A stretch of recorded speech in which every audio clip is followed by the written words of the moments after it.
Mi esposo me dejó por su amante hace 6 meses, y anoche ella tocó la puerta de mi casa a las 11 de la noche, descalza, con la ropa rota y sangre seca en los nudillos, pidiéndome que la ayudara a esconderse de él.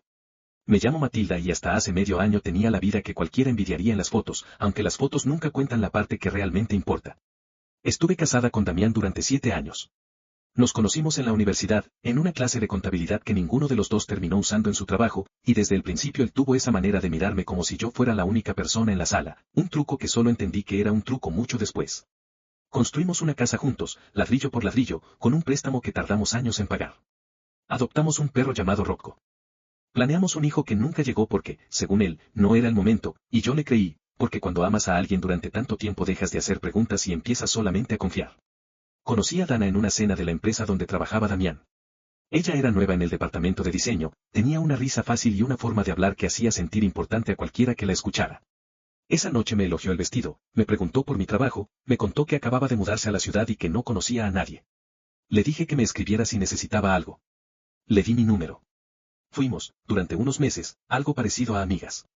Tomamos café un par de veces. Ella me mandaba mensajes graciosos a la 1 de la madrugada. Yo pensaba que estaba ayudando a alguien que se sentía sola en una ciudad nueva. No noté nada raro en Damián durante ese tiempo, o quizás lo noté y decidí no verlo, que es una habilidad que las personas casadas desarrollan sin darse cuenta. Empezó a quedarse hasta tarde en la oficina. Empezó a poner el teléfono boca abajo sobre la mesa cuando comíamos juntos. Empezó a ducharse apenas entraba por la puerta, antes incluso de saludarme, con la excusa de que el trabajo lo dejaba agotado y sudado, y yo le creí, porque no tenía ninguna razón para no creerle. La verdad llegó un martes, un día completamente ordinario, mientras buscaba unos audífonos en su mochila antes de que saliera hacia el gimnasio. Encontré un recibo de un hotel en las afueras de la ciudad, fechado 3 días atrás, a nombre de una habitación doble. Ese mismo día, a esa misma hora, él me había dicho que estaba en una capacitación de la empresa. No dije nada de inmediato. Guardé el recibo en mi bolsillo y actué con normalidad durante toda la cena, sirviendo la pasta, preguntando cómo le había ido, escuchando su respuesta sobre un proyecto que probablemente ni siquiera existía. Esa noche, cuando se durmió, tomé su teléfono. No tenía contraseña, porque nunca había necesitado una conmigo. Ahí estaba todo. Meses de mensajes con Dana. Fotografías que no voy a describir. Planes de futuro que incluían un departamento, una mudanza, una vida entera que él ya había empezado a construir con otra mujer mientras dormía cada noche a mi lado. No lloré esa noche. Guardé el teléfono exactamente donde lo había encontrado y me quedé mirando el techo hasta que amaneció. A la mañana siguiente, antes de que se fuera a trabajar, le pregunté directamente si había algo que necesitara contarme. Él dijo que no, que todo estaba bien entre nosotros, que tal vez yo estaba estresada por el trabajo. Esa mentira, dicha con esa calma, con esa facilidad, fue lo que más me dolió de todo lo que vino después. No la traición en sí, sino la tranquilidad con la que era capaz de sostenerla frente a mí. Pasaron 2 semanas más antes de que él mismo decidiera terminar con la farsa. Llegó una noche, se sentó frente a mí en la sala donde habíamos elegido juntos cada mueble, y me dijo que se había enamorado de otra persona, que lo sentía mucho, que estas cosas pasaban, que él y yo simplemente nos habíamos distanciado con los años. Habló durante casi 20 minutos usando frases que sonaban ensayadas, frases de manual, mientras yo lo escuchaba en silencio con el recibo del hotel todavía guardado en el cajón de mi mesa de noche. No le dije que ya lo sabía. No le di esa satisfacción. Simplemente asentí, le pregunté cuándo pensaba mudarse, y esa fue toda mi reacción visible esa noche. Se fue 10 días después con 2 maletas y una caja de libros. Rocco lo vio salir por la puerta y no ladró ni una sola vez, como si el perro también hubiera entendido antes que yo que algo se había roto de manera irreparable. Los primeros meses después de eso son difíciles de describir con precisión porque los recuerdo como una nebulosa de tareas mecánicas, pagar facturas sola, aprender a usar la podadora que él siempre manejaba, dormir en el lado de la cama que no era el mío porque el otro lado todavía olía a él. Mi hermana venía los fines de semana. Mis amigas me llenaban el teléfono de mensajes de apoyo.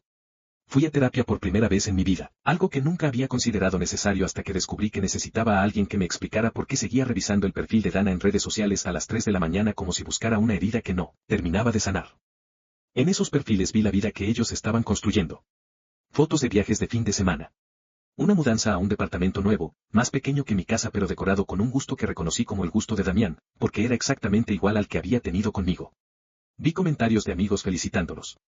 Vi, en algún momento del 4.º mes, una foto de los dos frente a un letrero de una agencia de viajes, con un texto que hablaba de planear su boda para el año siguiente.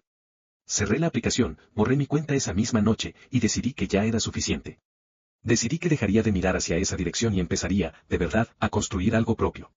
Los siguientes 2 meses fueron, sorprendentemente, los mejores desde la separación. Empecé a correr por las mañanas. Retomé un curso de fotografía que había abandonado años atrás por falta de tiempo. Vendí algunos muebles que me recordaban demasiado a él y compré otros nuevos, elegidos únicamente por mi propio gusto por primera vez en mucho tiempo. Empecé a salir con amigas los viernes. Incluso, hacia el final del sexto mes, había empezado a hablar con alguien, nada serio todavía, solo café y mensajes, pero suficiente para sentir que la vida seguía siendo posible después de todo lo que había pasado. Fue exactamente en ese punto, cuando finalmente había dejado de pensar en ellos todos los días, cuando Dana apareció en mi puerta.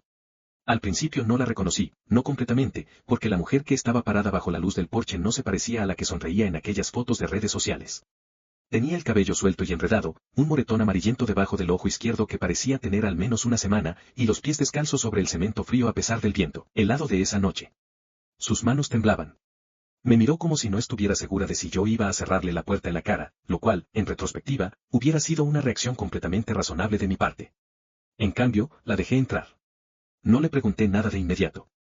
Le di una manta, le serví un té que ella sostuvo entre las manos sin beber, y esperé hasta que pareciera capaz de hablar con claridad. Cuando finalmente lo hizo, lo que me contó desarmó por completo la historia que yo había construido en mi cabeza durante 6 meses. Dana me contó que Damián había cambiado casi de inmediato después de mudarse con ella, como si el hombre encantador que la había conquistado solo hubiera existido durante la fase de la conquista. Empezó controlando pequeñas cosas, con qué amiga se juntaba, qué ropa usaba para ir al trabajo, comentarios que sonaban a broma pero que dejaban una marca. Luego llegaron los problemas de dinero. Damián la había convencido de abrir 2 tarjetas de crédito a su nombre para, según él, mejorar el historial financiero de ambos de cara a comprar una casa juntos. La convenció también de sacar un préstamo personal para cubrir, supuestamente, una emergencia con su antiguo negocio, un negocio del que yo, su esposa durante 7 años, jamás había escuchado hablar. Dana descubrió apenas unas semanas atrás que ese dinero nunca fue a ningún negocio. Descubrió que Damián había estado transfiriendo fondos, poco a poco, a una cuenta que ella no reconocía. Cuando lo confrontó, él no lo negó. Simplemente le dijo, con la misma calma que yo recordaba de aquella noche en mi sala, que ella no entendía nada, que todo era parte de un plan más grande, y que si intentaba llamar a la policía o hablar con alguien, se arrepentiría. El moretón bajo su ojo se lo había hecho él mismo, 2 noches atrás, cuando ella intentó irse de su departamento con una maleta. Apenas terminó de contarme todo eso, antes incluso de que pudiera procesarlo por completo, escuchamos golpes en la puerta principal, fuertes, insistentes, seguidos de la voz de Damián llamando a Dana por su nombre desde afuera, pidiéndole que saliera, diciendo que solo quería hablar, que todo esto era un malentendido que podían resolver entre los dos. Dana se puso pálida y se encogió en el sillón como si intentara desaparecer dentro de la manta que le había dado.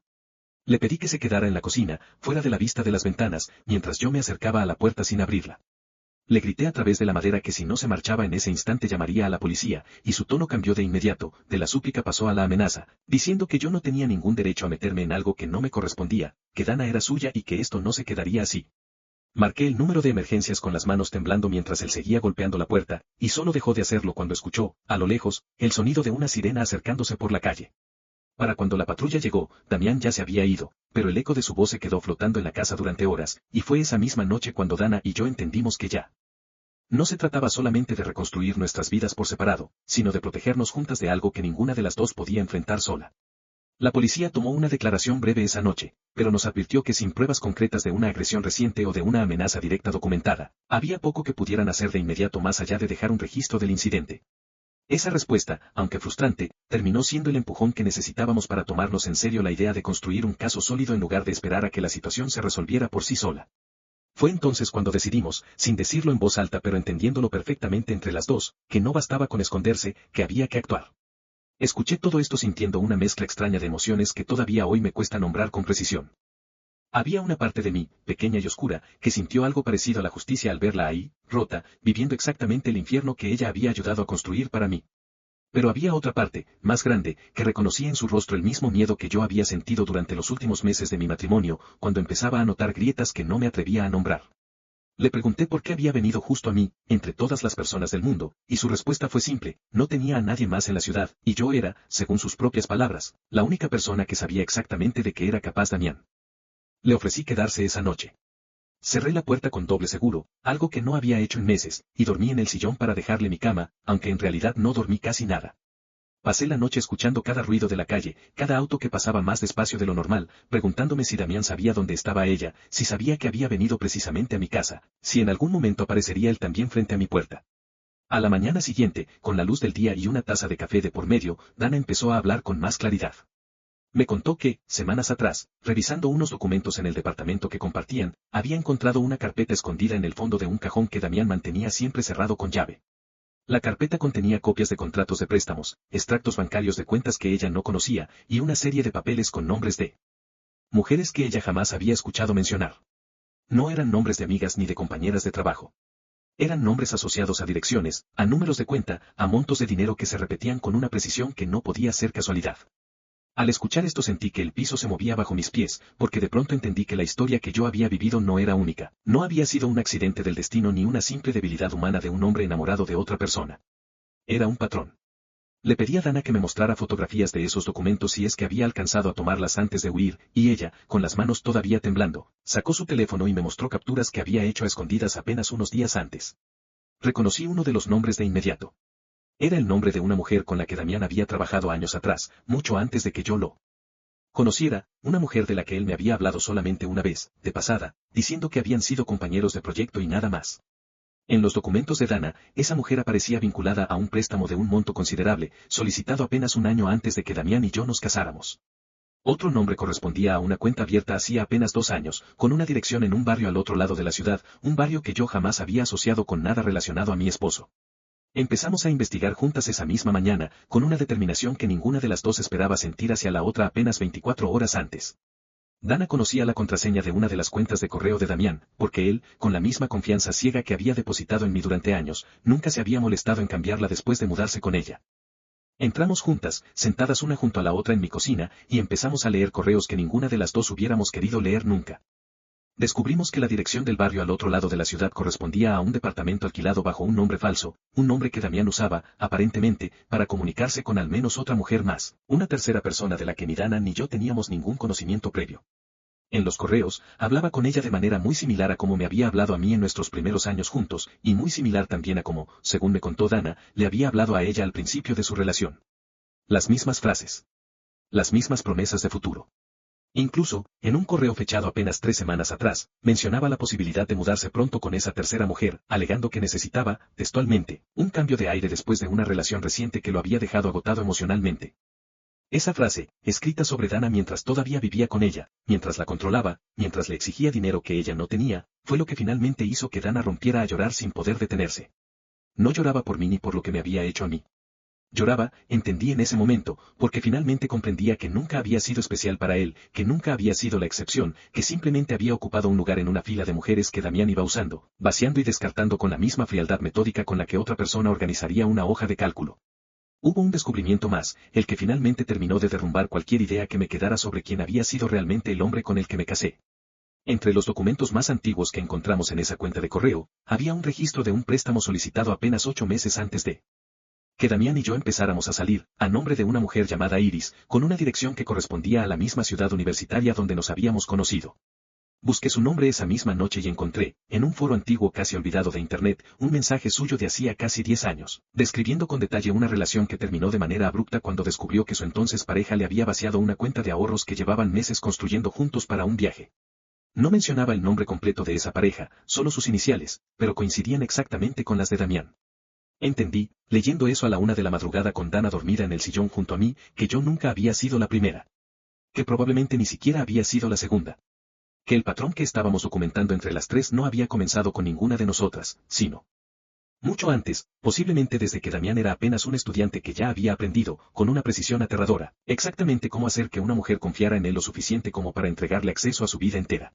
Seguimos investigando durante los días siguientes, y Dana, contra todo lo que yo hubiera esperado, se quedó en mi casa. Nunca hablamos de si eso era extraño, de si dos mujeres que deberían odiarse compartiendo una cocina era algo que la mayoría de la gente entendería. Simplemente ocurrió, con la misma naturalidad silenciosa con la que dos personas que han sobrevivido al mismo desastre terminan por entenderse sin necesidad de demasiadas palabras. Contacté a un abogado que conocía a través de mi trabajo, alguien especializado en fraude financiero, y le mostramos todo lo que habíamos reunido. El abogado nos explicó que lo que Damián había hecho, si lográbamos probarlo con solidez, no era simplemente una traición sentimental sino un patrón sostenido de fraude, posiblemente contra al menos 3 mujeres distintas, y que existía la posibilidad real de una investigación penal si presentábamos una denuncia formal. Localizar a la tercera mujer resultó más difícil de lo que esperábamos, porque en ningún momento aparecía su nombre completo en los correos, solamente un apodo y una dirección de entrega de paquetes que Damián usaba para enviarle regalos. Fue Dana quien tuvo la idea de vigilar esa dirección durante un par de días, algo que a mí me parecía excesivo hasta que entendí que ella tenía más experiencia reciente lidiando con la parte más oscura de Damián que yo. Una tarde, estacionadas en mi auto a media cuadra de ese edificio, vimos algo que ninguna de las dos esperaba, vimos a Damián entrando al edificio con una bolsa de comida en la mano, con la misma tranquilidad con la que solía llegar a nuestra propia casa años atrás, como si nada en el mundo pudiera alcanzarlo jamás. No hicimos nada esa tarde. Simplemente lo vimos entrar, anotamos la hora, tomamos una fotografía discreta desde el auto, y volvimos a mi casa en silencio.